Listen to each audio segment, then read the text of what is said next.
சரத் பாவன் சின்ன பையன், சின்ன தம்பி தான். வாய்ஸ் ஆஃப் சரத்னு வந்து ஒரு இன்ஸ்டா ஐடி ஒன்று வச்சுருக்காரு. அதில் அவர் பண்ணுறதெல்லாம் பார்த்தீங்கன்னா கோமாளித்தனம் தான். கரூர் 41 பேர் இறந்ததில் யாருக்கு மேலேயும் பெருசாக நடவடிக்கை இல்லை, பெருசாக ஜெயிலுக்கு போகல. ஆனால் இவர் அதில் சம்மந்தமே இல்லாமல் பார்த்தீங்கன்னா வீடியோ போடுறாரு. சொல்வதெல்லாம் உண்மைன்னு ஒரு ஷோ சார். அந்த ஷோ பார்த்தாலே என்ன ஆகும்னு தெரியும். அந்த ஷோவில் வந்து இவர் போயிருக்காரு, கெஸ்டாலாம் போல இவர் மேலே ஒரு குற்றச்சாட்டுக்காக கூப்பிட்டு போயிருக்காங்க. அந்த தம்பி தான். அந்த தம்பி பார்த்தீங்கன்னா சொல்லுவதாம் உண்மையில் திடீர்னு பார்த்தீங்கன்னா உட்காந்து பேசிகிட்டு இருக்கிற மாதிரி ஒரு வீடியோ வைரல் ஆச்சு. ஆனால் இது இந்த வாய்ஸ் ஆஃப் சரத் சின்ன பையன் மாதிரி இருக்கே அப்படின்னு பார்த்தா, சின்ன பையனா இவ்வளோ வேலை பண்ணா அப்படிங்கிற மாதிரி பெரிய பெரிய வேலையெல்லாம் பண்ணி வச்சிருக்கான். நான் அவர் என்ன தெரியுமா சொல்றாரு, ஷாக் தூக்கி வாரி போட்டுச்சு. நான் வந்து நோட் அடிக்கிற கள்ள நோட் அடிக்கிற ப்ராசஸ்லாம் நான் பண்ணியிருக்கோம், பேப்பர் வாங்கியிருக்கோம், இங்கு வாங்கியிருக்கோம், நாங்கள் என்னெல்லாம் பண்ணியிருக்கோம் தெரியுமா அப்படிங்கிறாரு. ஒரு ஜெயிலுக்கு ஒருத்தவங்க போகிறாங்கன்னா திருந்தறதுக்கு போவாங்க சார். அங்கே போயிட்டு வந்தோன்னே இவர் இன்னும் உற்சாகமாக வேலை செய்கிறாரு. அடிச்சும் பார்த்தாச்சு, அவுத்தும் பார்த்தாச்சு, இந்த கைப்புள்ளி என்னடா பண்ணுறதுன்னு சொல்லுவாங்கல்ல, வடிவேலு சொல்லுவார்ல, அந்த மாதிரி பார்த்தீங்கன்னா இந்த மாதிரி பீஸெல்லாம் நீங்கள் ஒன்றுமே பண்ண முடியாது. அகத்திரை நேயர்களுக்கு வணக்கம். இன்று நம்முடன் இணைந்திருப்பவர் பாலாஜி பிரபு சார் அவர்கள். சார் வணக்கம் சார். வணக்கம் சார். தாவைக்காவின் ஆதரவாளர்னு சொல்லக்கூடியவர் சரத். அவர் வந்து இன்ஸ்டாகிராம் ஐடி அதிலலாம் வாய்ஸ் ஆஃப் சரத்னு ஒரு ஏதோ இன்ஃப்ளூயன்சர் டைப்பில் ஏதோ பேசி போடுவாப்பில், அப்பப்போ சர்ச்சையாவாப்பில். கரூர் மேட்டரில் அவர் வந்து முதல் முறையாக சிறைக்கு போனார். தாவைக்காலேருந்து கரூருக்காக சிறைக்கு போனதுன்னு பார்த்தீங்கன்னா அந்த நபர் தான்.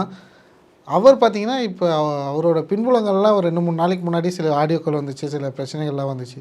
அப்படி நோண்ட போனால் இவனுக்கு இன்டர்நேஷ்னல் அளவில் லிங்க் இருக்கும் போலேடான்னு சொல்லுவாங்களே, அந்த மாதிரி ஒரு பர்சனாக இருக்கார். அந்த வாய்ஸ் ஆஃப் சரத்தோட செய்திகள்லாம் பார்த்தீங்களா? பார்த்ததுலேருந்து உங்களோட கருத்துக்கள் என்ன சார்? சரத் பாவன் சின்ன பையன், சின்ன தம்பி தான். வாய்ஸ் ஆஃப் சரத்னு வந்து ஒரு இன்ஸ்டா ஐடி ஒன்று வச்சுருக்காரு. அதில் அவர் பண்ணுறதெல்லாம் பார்த்திங்கன்னா கோமாளித்தனம் தான். அவர் என்ன பண்ணுறாருன்னு அவருக்கே தெரியாது. ஒரு சின்ன ஒரு உதாரணம் சொல்லிட்டு உள்ளே போனால் எல்லாருக்கும் தெரியும். அந்த கொடுவா அன்புன்னு ஒருத்தன் இருந்தான்ல, பயங்கரமான சீட்டிங் பார்ட்டி, சின்ன பையன். அந்த பையனை பற்றி இவர் விமர்சனம் பண்ணி போட்டிருந்தார். கொடுவா அன்போலாம் நம்பாதீங்க, அவன்லாம் வந்து மோசக்காரன், சீட்டிங்கு, ஏமாத்து, அவனை நம்பி பணம் கொடுத்துடாதீங்க அப்படி இப்படின்னு போட்டிருந்தார். இவர் அதோட பெரிய சீட்டிங் பார்ட்டியாக இருப்பார். திருடனுக்கு செக்யூரிட்டி திருடனுக்கு செக்யூரிட்டி திருடன், அந்த மாதிரி பார்த்திங்கன்னா இந்த வாய்ஸ் ஆஃப் சரத்துன்னு இன்ஸ்டா ஐடியை வச்சுக்கிட்டு பண்ணுறதெல்லாம் அட்டகாசம். நீங்கள் சொன்ன மாதிரி பார்த்திங்கன்னா கரூர் 41 பேர் இறந்ததில் யாருக்கு மேலேயும் பெருசாக நடவடிக்கை இல்லை, பெருசாக ஜெயிலுக்கு போகல. ஆனால் இவர் அதில் சம்மந்தமே இல்லாமல் பார்த்திங்கன்னா வீடியோ போடுறாரு. கரூர் இப்படி 41 பேரை கொண்டுட்டிங்களடா, டே பாவீங்களாடா, டே நீங்களாம் நல்லா இருப்பீங்களாடா அப்படி இப்படின்னு பேசி நம்ம இவர் இருக்கார்ல செந்தில் பாலாஜியெல்லாம் பார்த்திங்கன்னா திட்டி, செந்தில் பாலாஜி தான் கொண்டுட்டார் அப்படி இப்படின்னு நிறைய வீடியோலாம் போட்டு கரெக்டாக இந்த மாதிரி சோஷியல் மீடியாவில் வீடியோ போடுவாங்க. போட்டால் கரெக்டாக வந்து பார்த்திங்கன்னா ஃபாலோ பண்ணி தூக்கிடுவாங்க. அந்த மாதிரி நியாயமாக போட்டால் போட என்ன சார்? ஆமாம், இது நியாயமாக போடுறேன்னு போட்டு தூக்கி கொண்டு போய் ஜெயிலில் வச்சுட்டாங்க. ஜெயிலேருந்து வராரு இவர். இங்கே பாருங்கள், இவர் இந்த தாவேக்கா எவ்வளோ முட்டாள்தனமான ஆட்கள் அப்படின்ட்டு தற்கொலை அப்படின்னு நம்ம ஏன் சொல்லிட்டு இருக்கோம்னா, ஜெயிலேருந்து வராரு சரத் தம்பி. அந்த சரத் தம்பியை வந்து ஏகப்பட்ட பேர் வந்து போய் பார்க்குறாங்க. தாவேக்காவில் இருக்கிற முக்கிய நிர்வாகிகள்லாம் போய் சரத் தம்பியை பார்த்து இந்த மாதிரி வந்து நீங்கள் நியாயத்துக்கு போராடினீங்கிற மாதிரி அவருக்கு வந்து மாலை போட்டு மரியாதை பண்ணுறாங்க. இது இந்த பையன் அவர் என்ன பண்ணுறாருன்னே தெரியாமல் தொடர்ந்து பண்ணிகிட்டு இருக்காரு. அவர் பண்ணுறது எல்லாமே கோமாளித்தனமாக இருந்துக்கிட்டு இருக்கு.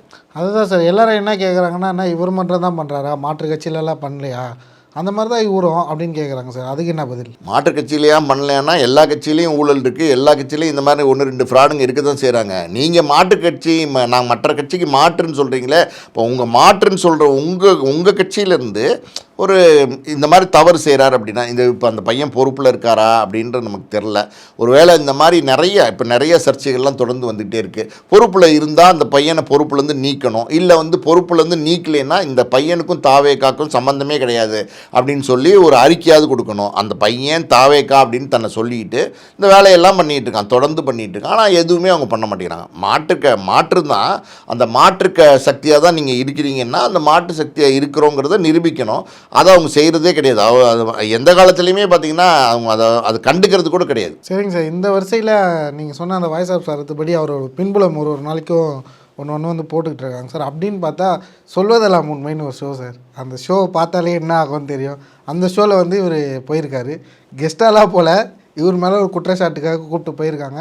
அந்த குற்றச்சாட்டெல்லாம் கேட்கும் போது அதிர்ந்து போய் இந்த பீஸாடா இந்த வேலையெல்லாம் பார்த்தேன், நீயாடா இந்த வேலையெல்லாம் பார்த்தேன்னு சொல்கிற மாதிரி பண்ணியிருக்கான். அதெல்லாம் பார்த்தீங்களா சார்? சொல்லுவதெல்லாம் உண்மை வந்து பார்த்தீங்கன்னா இப்போ நடந்த விஷயம் கிடையாது. 10 வருஷத்துக்கு முன்னாடியே இவர் போயிருக்கார் சொல்லுவதெல்லாம் உண்மைக்கு. சொல்லுவதெல்லாம் உண்மைக்கு போகிறாருனாலே எப்படிப்பட்ட பீஸுன்னு பாருங்கள். அந்த தம்பி தான், அந்த தம்பி பார்த்தீங்கன்னா சொல்லுவதெல்லாம் உண்மையில் திடீர்னு பார்த்தீங்கன்னா உட்காந்து பேசிகிட்டு இருக்கிற மாதிரி ஒரு வீடியோ வைரல் ஆச்சு. ஆனால் இது இந்த வாய்ஸ் ஆஃப் சரத்து சின்ன பையன் மாதிரி இருக்கே அப்படின்னு பார்த்தா, சின்ன பையனா இவ்வளோ வேலை பண்ணா அப்படிங்கிற மாதிரி பெரிய பெரிய வேலையெல்லாம் பண்ணி வச்சுருக்கான். பொண்டாட்டிக்கும் அவருக்கும் பிரச்சனை, அந்த பையனுக்கும்.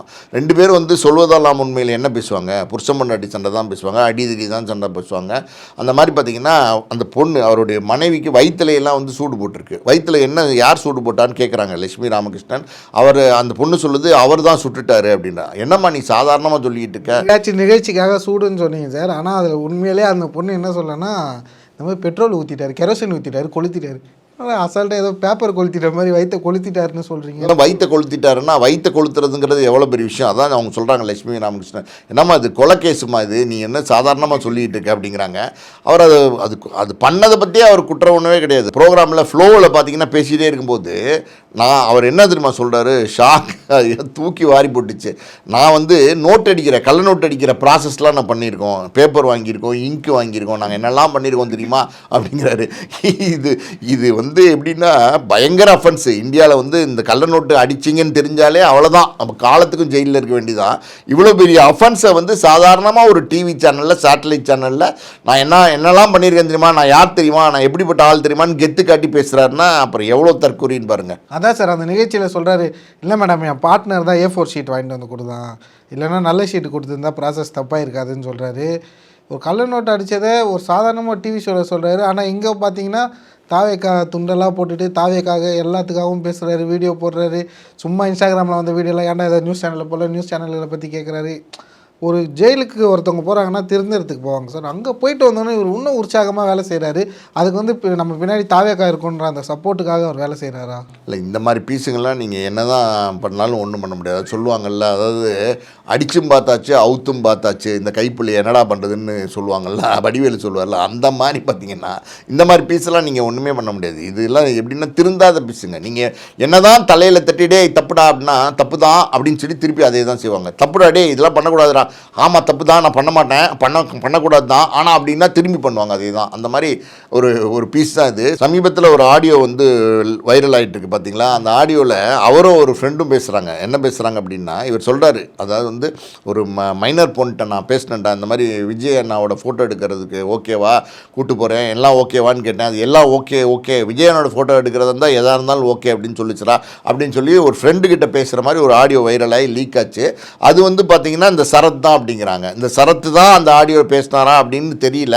ஆனால் அப்படி ஒரு ஆடியோ வந்து லீக் ஆகிட்டு இருக்கு, அவரோட வாய்ஸ் மாதிரி தான் இருக்குது. இதெல்லாம் தெரிஞ்சு அந்த கட்சியில் நடவடிக்கை எடுக்காமல் இருக்காங்க அப்படின்னா நம்ம என்ன சொல்கிறதுனே தெரில. அதான் மொத்தமாகவே தற்கூரி கூட்டம்னு சொல்கிறாங்களே, அது இந்த கூட்டம் தான். இந்த தம்பி சரத்தா தான் ஆதரவாளர். சரி, ஆதரவாளர் தான் இப்படி இருக்கான் அப்படின்னு பார்த்தா நிறுத்தியிருக்க வேட்பாளர்கள்லாம் பார்த்துருக்கீங்களா? அதாவது வந்து அனைத்து கட்சி கூட்டணி, அதாவது எந்த கட்சியும் கூட்டணி இல்லை, தனித்து நிற்குது தாவேக்கான்னு சொல்லிட்டு அனைத்து கட்சி கூட்டணி, டிஎம்கேலேருந்து வேட்பாளர்கள், ஏடிஎம்கேலேருந்து, பாஜகலேருந்து, விடுதலை சிறுத்தையிலேருந்து, நாம் தமிழர்லேருந்து, இந்த பாட்டாளி மக்கள் கட்சியிலேருந்து, ஒரு கட்சியை விடலைங்க, தமிழ்நாட்டில் இருக்கிற எல்லா கட்சியிலேருந்து ஒன்று ரெண்டுன்னு பொறுக்கி போட்டு 106 பேர் வந்து வெளிக்கட்சி வேறு கட்சியிலேருந்து. அந்த வேறு கட்சி கூட பரவாயில்ல. அது எப்படின்னா இன்னைக்கு வந்தவன் அடுத்த நாள் வேட்பாளர், நேற்றுக்கு வந்தவன் அடுத்த நாள் வேட்பாளர், 4 நாளைக்கு முன்னாடி வந்தவன் வேட்பாளர், இப்படி ஏகப்பட்ட பேர் வேட்பாளராக வந்து அறிவிச்சிருக்கிறாங்க. அதில் நிறைய பேர் மேலே பார்த்தீங்கன்னா கஞ்சா கேஸ்.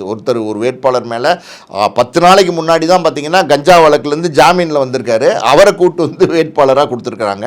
இன்னொரு வேட்பாளர் மேலே இன்றைக்கி வந்து போலீஸ் வந்து வழக்கு பதிவு பண்ணியிருக்காங்க. அந்த வேட்பாளர் என்ன வழக்குன்னா, அந்த தாவேக்கா பெண் நிர்வாகிக்கு வந்து பாலியல் தொந்தரவு பண்ணியிருக்காரு மேடையிலே. அப்படி இருக்கும்போது அவங்க வந்து அந்த தலைமைக்கிட்ட சொல்லியிருக்காங்க. தலைமைக்கிட்ட சொன்னதுக்கப்புறம் தலைமை வந்து அதை கேட்டு நடவடிக்கை எடுப்பாங்கன்னு அந்த பொண்ணு நம்பிட்டு இருந்திருக்காங்க. அது என்ன தெரியுமா நடவடிக்கை எடுத்தாங்க, யாரா பாலியல் வன்மை பண்ணது, ஆமாம் இவர் தான், ஒரு கூட்டுவா அப்படின்னு சொல்லிட்டு கூட்டு வந்து ப்ரொமோஷன் வேட்பாளராக நிற்க வை, தகுதியான ஆள் அப்படின்னு சொல்லி வேட்பாளரை நிற்க வச்சுருக்காங்க. இன்னொரு பொண்ணு பார்த்தீங்கன்னா இந்த யூடியூப்பில் இன்ஸ்டாலெல்லாம் பார்த்தீங்கன்னா லவ் ஜாதகம் அப்படின்னு வந்து ஒரு சேனல் மாதிரி நடத்திக்கிட்டு இருக்கு. அது எப்படின்னா லவ்வர்ஸை சேர்த்து வைக்கிறது, லவ்வர்ஸோட ஜாதகத்தை பார்த்து வைக்கிறது, இப்படி அடிப்படை அறிதல் இல்லாமல் அடிப்படை புரிவே இல்லாத ஆட்களை வந்து அவங்களுக்கு அதுக்கு ஒரு வேட்பாளர். ஸோ இப்படி இருக்கிற வேட்பாளர்கள் எல்லாம் பார்த்தீங்கன்னா ஒவ்வொருத்தரும் ஒவ்வொரு டிசைனில் இருக்காங்க, ஒவ்வொருத்தரும் ஒவ்வொரு கட்சியிலேருந்து வராங்க, தனித்து போட்டிங்கிறாங்க. இது ஆக்சுவலி பார்த்திங்கன்னா அனைத்து கட்சியும் சேர்ந்து போட்டி, அப்படி தான் நான் நியாயமாக சொல்லணும். ஒரே ஒரு வேட்பாளர், அதாவது 234 தொகுதியிலையும் வேட்பாளர் நிறுத்தினா கேட்டிருக்காங்க கருத்து கணிப்பு அவங்களுக்குள்ளே, எப்படி ஜெயிச்சிடலாமா அப்படின்னா யாருமே ஜெயிக்க மாட்டாங்க, ஒருத்தரை நிறுத்தினா அந்த ஒருத்தர் மட்டும் ஜெயிப்பாங்க. யார் அப்படின்னா அஜிதா அப்படின்றாங்க.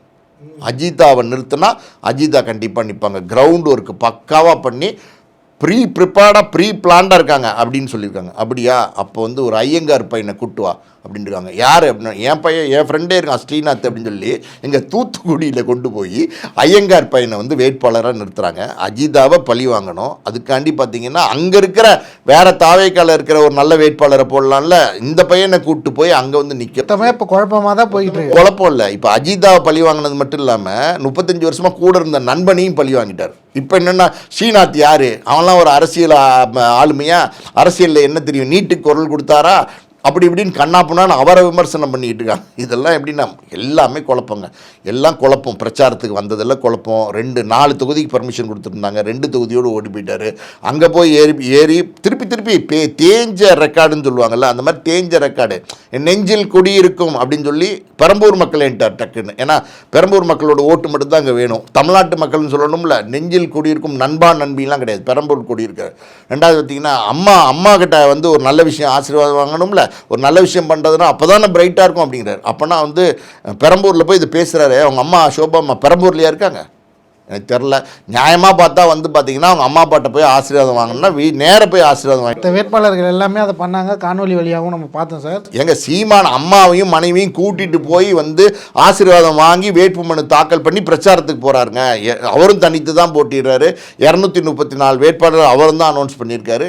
இதான் சொல்கிறதுல மாற்று அப்படின்னா எதுலையாவது மாற்று இருக்கணும். எதுலேயுமே மாற்று இல்லாமல் தீய சக்தி தூய சக்தி அப்படிங்கிறதுல மட்டுமே மாற்று கிடையாது. நீங்கள் வந்து ஏதாவது வந்து என்ன செய்ய போகிறோம் அப்படிங்கிறத இப்போ சொல்லணும்.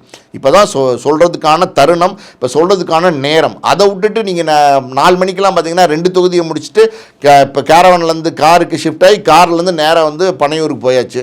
ஸோ எப்போ அடுத்து வருவார்னே தெரியாது. மாற்றம் நாங்கள் வந்து மாற்று கட்சியாக இருப்போம், நாங்கள் வந்து நேர்மையான கட்சியாக இருப்போம் அப்படின்னு சொல்லி நீங்கள் வந்து இன்றைக்கி வந்து அரசியலுக்கு வந்திருக்கீங்க, களத்துக்கு வந்திருக்கீங்க. ஒரு மாறுதல் கூட உங்கள்கிட்ட தெரியலையே. அது ஏற்கனவே இருக்கிற கட்சிகள் என்னென்ன செய்கிறாங்களோ அது எல்லாமே தான் நீங்களும் செய்கிறீங்க. மற்ற கட்சிகளில் வேட்பாளர்கள் வேறு கட்சியிலேருந்து வந்தால் வேட்பாளர்கள் கொடுக்குறாங்க, எல்லாத்தையும் நீங்கள் வந்து இலவசம் கொடுக்குறாங்கன்னு விமர்சனம் பண்ணீங்க. இப்போ நீங்களும் இலவசம் கொடுக்குறீங்க. இப்போ என்ன தான் நீங்கள் வந்து மாற்றம் கொண்டு வந்திருக்கீங்க, என்ன தான் மாற்றம்ங்கிறது தெரியல.